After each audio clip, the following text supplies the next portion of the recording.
Hey everyone, this is Roman Prokopchuk, and this is the Digital Savage Experience podcast. Today I have with me Janice Lintz.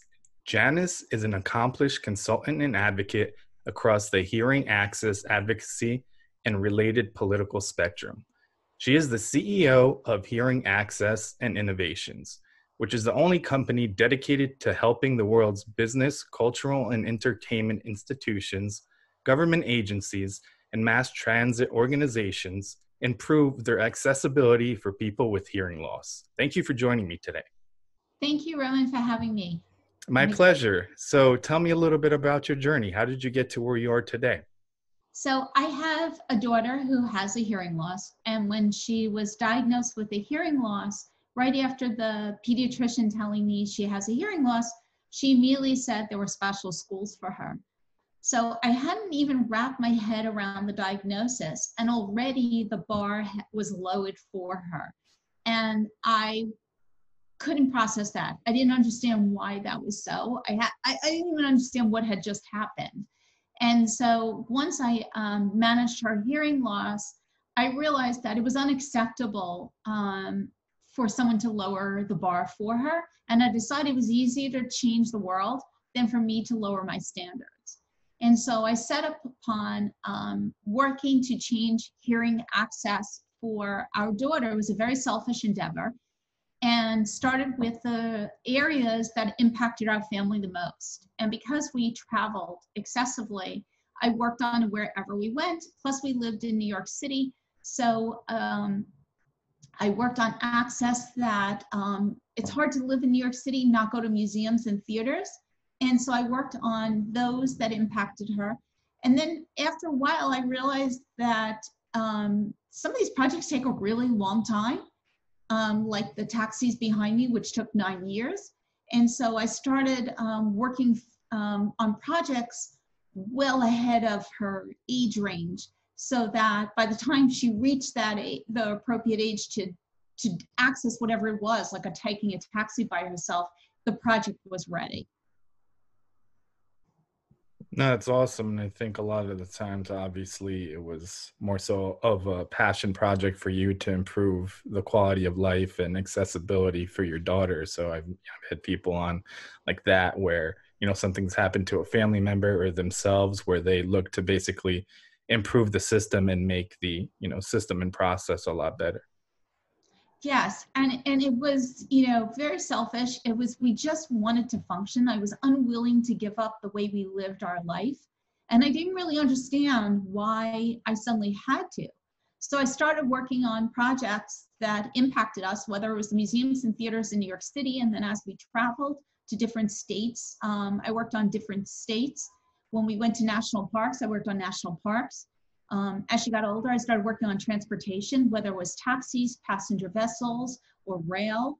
And as I traveled globally, I tracked global best practices around the world and then pieced together a best practice guidelines that were essentially adopted by the National Park Service, which I helped to contribute to their guidelines.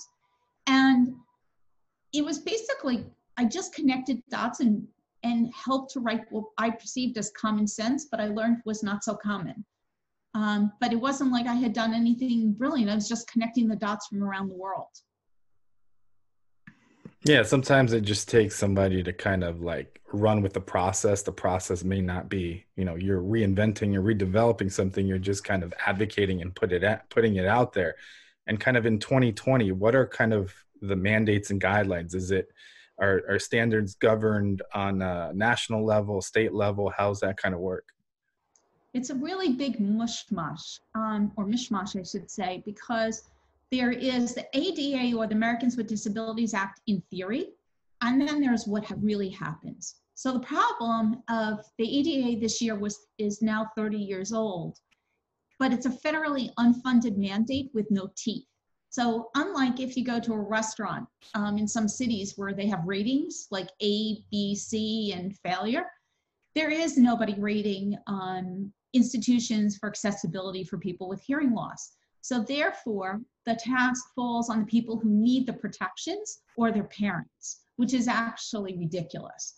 And then if you go around and you ask for the access, let's say you're going to a museum, it's not like they instantaneously just implement it.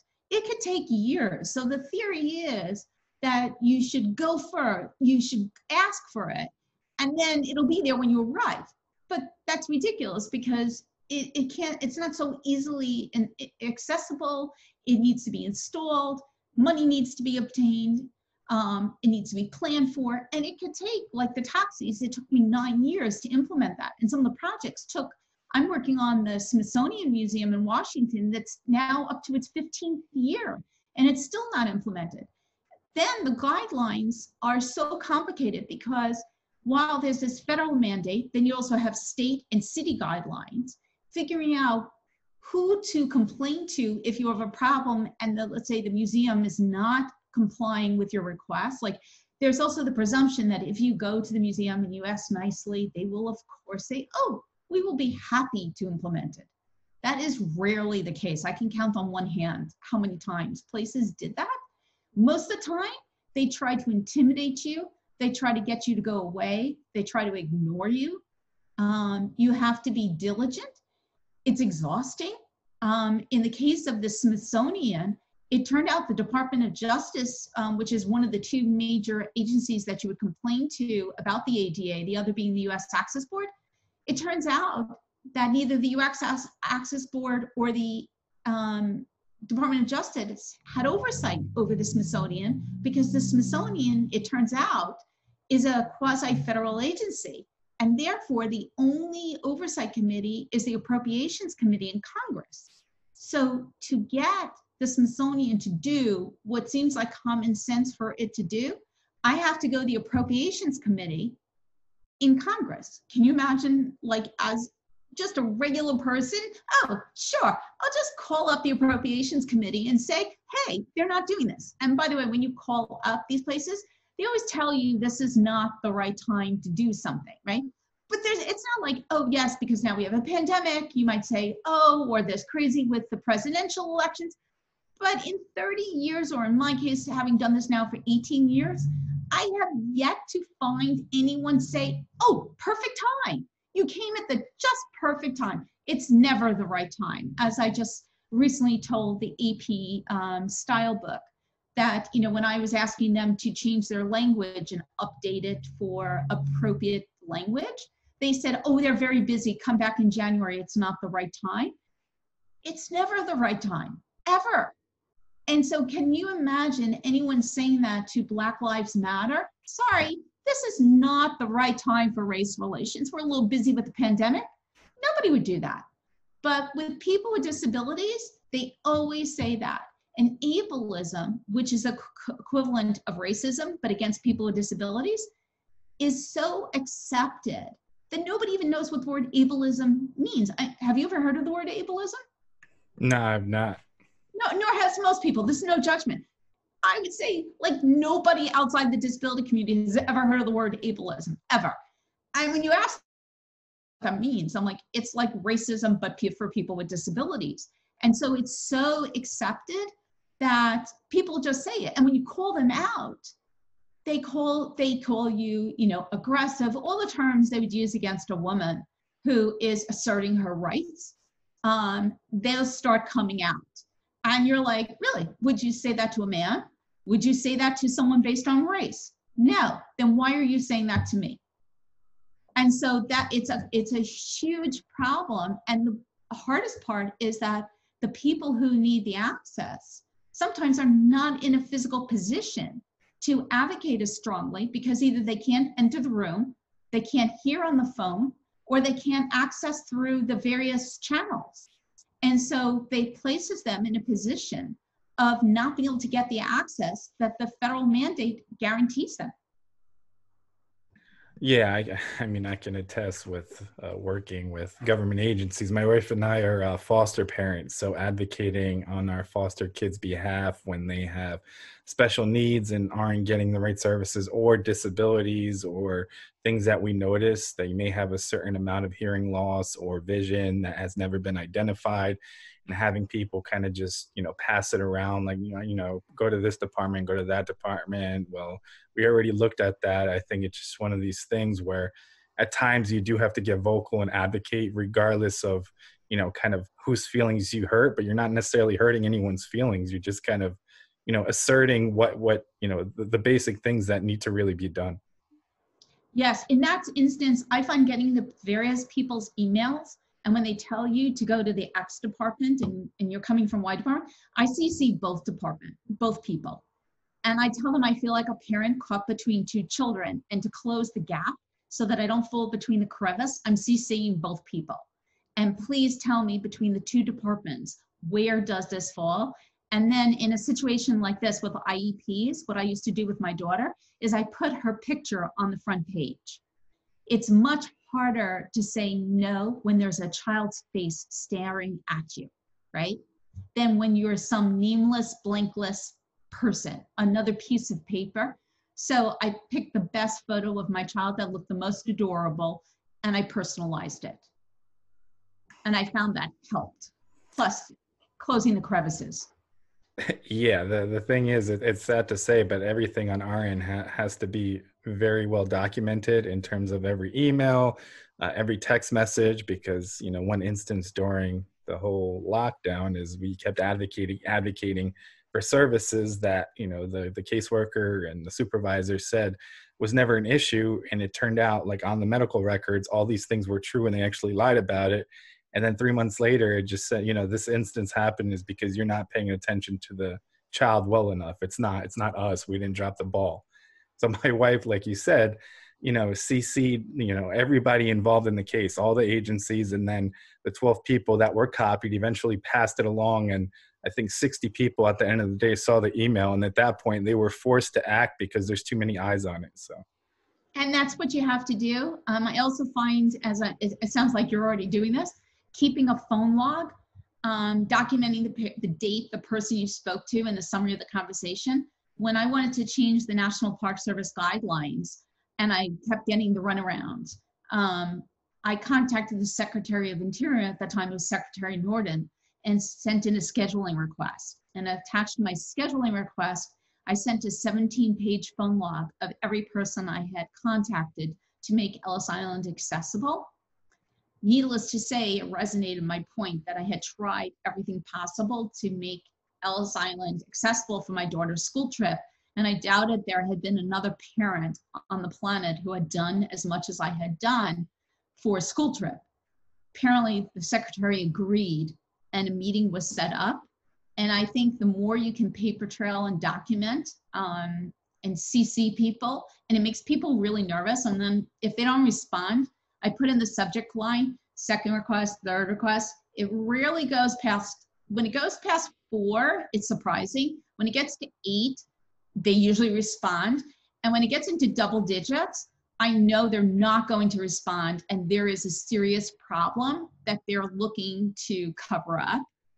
Because by the time you're hitting double digits, there's a greater problem there. By 4, it's, oh, someone fell in between the cracks in their inbox. They're starting to get nervous when they see 4. By 8, they're terrified.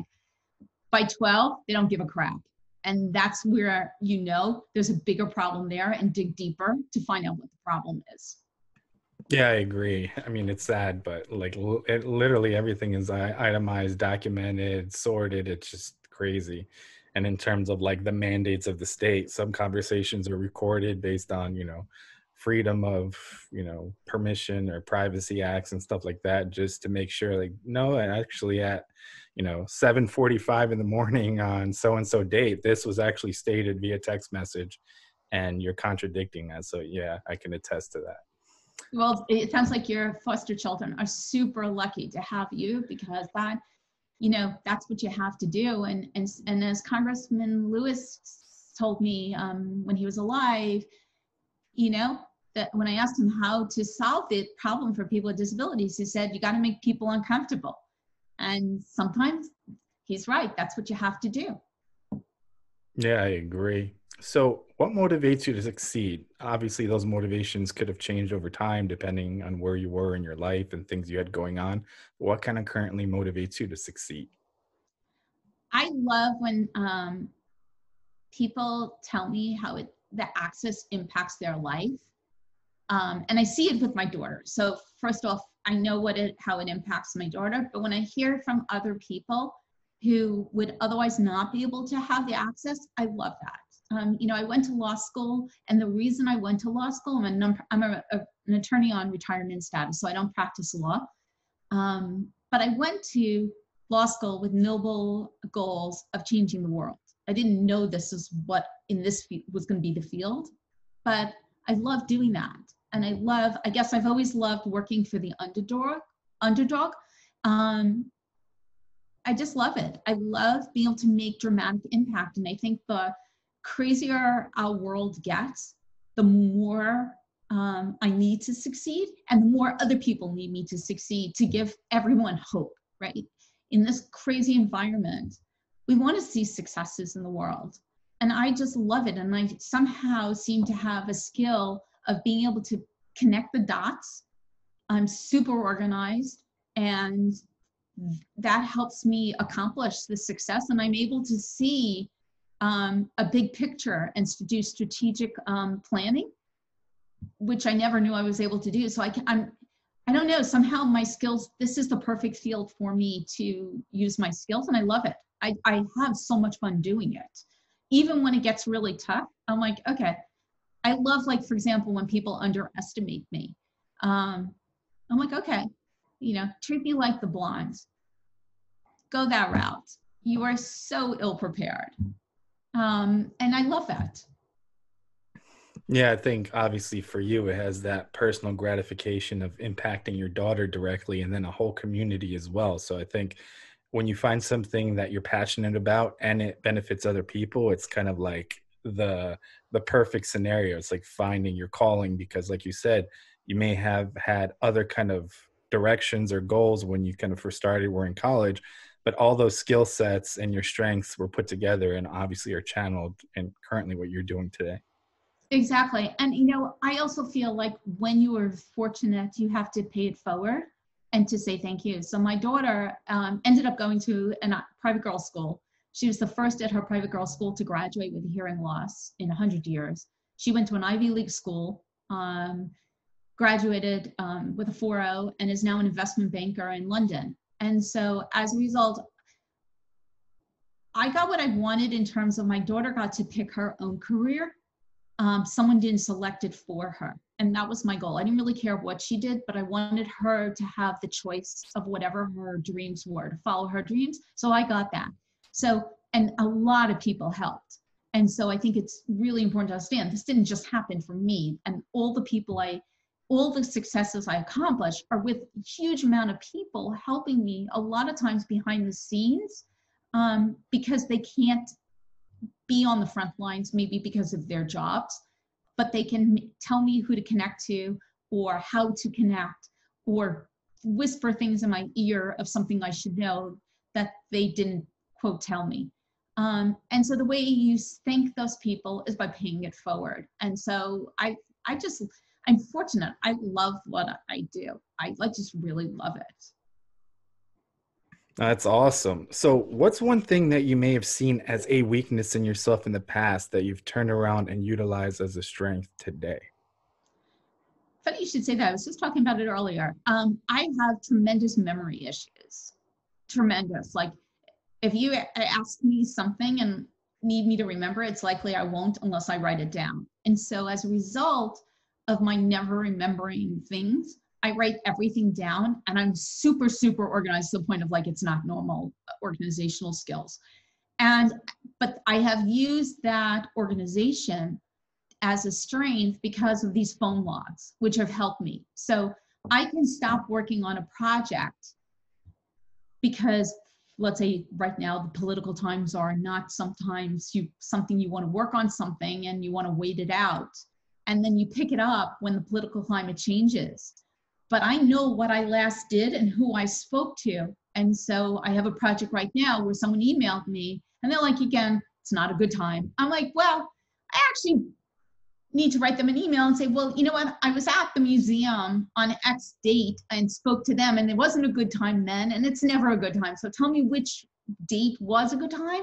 And when I can reference speaking to a person on a specific date that goes back, let's say, 5 years ago, it's very powerful, scary to some people. But that helps me tremendously in a way that if I was relying solely on memory, I would never have that kind of backup data. And that backup data allows me to succeed tremendously. So I turned my memory issues into a superpower by having incredible organization skills. Yeah, and I think it's important to kind of identify your strengths and weaknesses. I think double down on your strengths, and if you can fill a void or fill it with one of your strengths or like compensate for it, I think it'll take you a long way. I mean, I have so many things going on, and it's just one of those things where so many things and so many things to remember coming from different places. If you're not documenting, something will slip through the cracks. We're not obviously machines, we're humans. And in that situation, that, documentation and that organization leads to a lot, more results. In your case, obviously referencing things 2, 3, 4, 5, however many years in the past to benefit what you're currently working on, and be super specific and kind of regimented about it. Yes, and I do it all the time. I mean, like I will pull out documentation and I can see people's eyeballs pop out like, really? So like there was, another instance where I was working on a project with an MTA on buses and hearing access. And they said, oh, it's never been piloted. And the person I was working with must have known he was going to die because he sent me the internal report. And I remember at the time wondering, why are you sending me an internal report? This seems risky, and like, why are you doing it? And then when I found out he died, I knew, I understood. And I filed it and thought, okay, let's see. And so when the former MTA chairman, Thomas Pendergrass, said it had never been piloted, and I'm like, yeah, actually it did. Here's the report, internal report. There's that moment of satisfaction of saying, really? Don't go there. And then of course they come up with another excuse, but I have learned I find for accessibility issues, it's like playing chess with 5 levels, and you need to be super prepared and super organized. And you have to think about all the different options and how to plan for them. So, and what you referenced, like I use FOIL, or Freedom of Information Act, all the time to get documentation that I need. And man, is that super helpful. And then you file it, and you may not use it right away, but when you need it, it's there. And so again, it goes back to the organization and being super prepared. Yeah, I mean, it's kind of sad that you have to, like you said, play chess, and you have to be several moves ahead and have those solutions, because oftentimes, okay, well, we didn't do X. Well, in my personal situations with, in terms of foster care, well, this child didn't get evaluated here, or he didn't have this checkup, and all of that's already taken care of and already anticipating, what the no's can be. So there's absolutely no wiggle room in terms of getting the desired action that you're looking for. Exactly. And once people realize that's the type of person they're dealing with, they tend to back off because they realize you're not going to be victimized or easy prey, and they'll go pick on someone else who's a lot easier to bother. Yeah, I agree. So what's one piece of advice you may have for the audience, personal or professional? I would say, well, one that I just referenced is the Freedom of Information Act. I think when you're dealing with government agencies, most people don't realize that you can submit a request under, and you put in the subject line, Freedom of Information Act, or in some states or cities, it's FOIL. It's either FOIA or FOIL. And you can request documents. And so if you're not getting information, or people are saying they didn't receive it, and you sent it, one way to document and prove that you did is to request it under Freedom of Information Act, and then the files are sent to you. Especially if you want case notes or things, they may redact them, but it's super helpful to prove that someone has received it. But I think the most important advice, and I had it recently with somebody who wanted to speak with me and missed 2 phone calls, and is follow-up.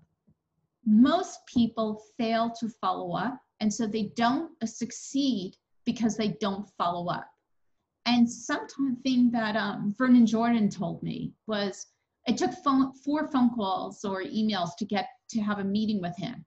And he said, I followed up the appropriate amount of times without being aggressive and the appropriate amount of spacing between. And it's a gut reaction, like not hound someone, but just appropriately follow up. And he said, I'm not going to waste my time if someone can't be bothered following up. And I feel the same way. And, you know, if someone wants a meeting with someone, follow up with them. I think people's schedules are super busy and they're not going to invest the time in your issue unless they know you're interested or vested in the issue. So following up with people, it's, you know, as my mother used to say, with golf and tennis, everything is in the follow through. And I agree with that. I think most people assume you're not going to follow up and they just hope you won't. And then they could just delete you from their inbox. And then when they realize, oh, you're actually going to follow up, I actually have to address it, they do. So I think people underestimate the follow-up, and follow-up doesn't mean one call. It could take upwards of, like I said, as many as it takes. And yeah, I agree. Never going away, and I think it's important to let people know you're never going away, ever. Yeah, I agree. And even a little further in terms of kind of bringing about change or advocacy, I think a lot of people are kind of scared that they may be one person, they can't, you know, affect any change. And basically, you know, if I ask this, I'm going to get a no. So the fear of a no, you know, prohibits them from even asking. So I think it's important to go out there, and if you're passionate about change or, you know, leading to something in terms of how a system is now that you see flaws in it that can be improved, really going out there, putting yourself out there and asking even before so, because a lot of people have that fear of no or even asking and then never know what impact they could have had. Exactly. And, you know, one of my tour guides once told me this great saying, and I love it. You start with a no, it can only turn into a yes. And once you realize that, you're like, really, what am I so afraid of? So they say no. I mean, and I'm not someone who's afraid to ask anyone. There was a recent article about me in Forbes where I went to the Queen of England asking for access at Buckingham Palace, and the people at Buckingham Palace in the tour area didn't provide, the signage was incorrect, and I couldn't get them to care. And it didn't matter what I did. So I decided, I bet you the Queen will care. So I wrote a letter, and they responded and they changed it. And most people might not think to contact the Queen of England, but everybody is the same. Like, I treat the Queen of England the same as I treat a janitor, right? Like, to me, people are human beings. And once I got over that fear of like reaching out to people, I found out most people are accessible, and the people who are not accessible and do come back with them, when those tend to be the people who take like 12 email, there's usually a greater problem. Like, there was one person that I couldn't get at the Intrepid to respond, blocked my emails. Turned out he got indicted for embezzlement. And like, that's why he had bigger problems. And I, you know, most people don't think like what else is going on, but I guess he had big things. And once I got the Pentagon involved, the access I needed got implemented. And I don't think it always has to do with embezzlement or criminal, but people have things going on, and you just have to raise your issue to the top of the pile. And persistence is one of the ways of doing it, because Philippe de Montebello, who used to be the executive director at the Metropolitan Museum of Art, I read an article in the newspaper, and this is another great tip. I love reading, and you can get super helpful tips when you read the newspaper. And there was an article about Philippe de Montebello that said he likes to get rid of projects. Like, he just wants things off his desk. And then like anybody who's like keeps persisting, he just gets them done because he just wants it done. And I thought, oh, that is the most valuable tip. So I kept calling regularly and spoke to his assistant, Susie, who is so lovely. And I called so often, Susie knew my voice. And I would say, hi, Susie, it's me again. She was like, I know, I'm calling about the access at the Met isn't implemented. And after a while, I called so many times, the Met implemented the access, right? So it's about being persistent and knowing people are going to sometimes just want you, you know, the old adage, the squeaky wheel gets the oil. And Yeah. really, I'm just an ordinary person. It's not like I have some special super talent to accomplish success, projects. Yeah, I mean, it's persistence and it's kind of outlasting and being kind of the last one there. I mean, if you want to relate it to business, oftentimes, if you look at the companies currently, Fortune 500s or what have you, they simply outlasted their competitors, obviously innovated and things of that nature, but they outlasted and did everything they needed to do in that sense. And kind of, you want to look at it like, that organization or that person is like an opponent. You're going to get to a point where you overwhelm them so much with kind of that attention that it's easier for them to implement it over than dealing with you time and time again. So Exactly. And I also find like it helps if you start at the top. So I reach out to heads of organizations because it's a problem if you start with like somebody and then you go above their head. Nobody likes that. They find it, it's off-putting. So if you start at the top and then the person at the top approves it, the person at the bottom has the authority to then implement whatever it is, and you're not going over their head.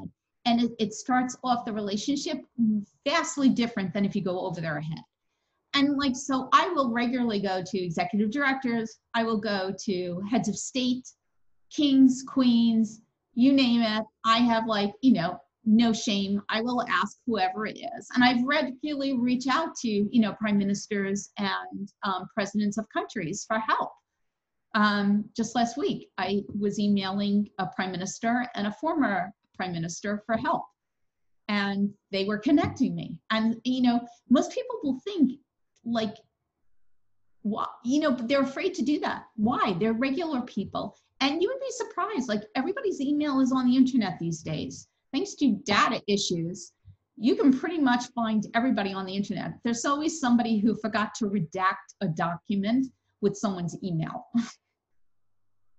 yeah, there's a touch point, like you said. You can either find an email, a phone number.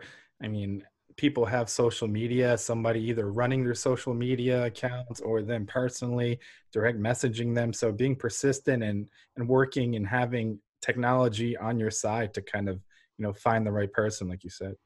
LinkedIn is another great way, right? A lot of people, when you connect, there's a little place to put a message, stick a message in.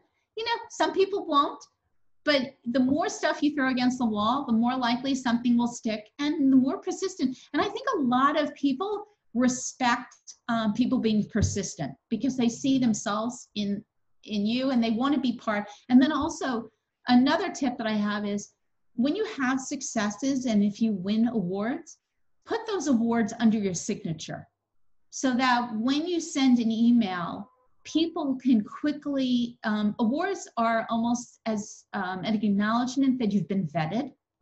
And so I list all my awards under my signature so that when someone receives an email, they can automatically, without digging deep, because we all assume everybody's going to read our stuff. Nobody has time.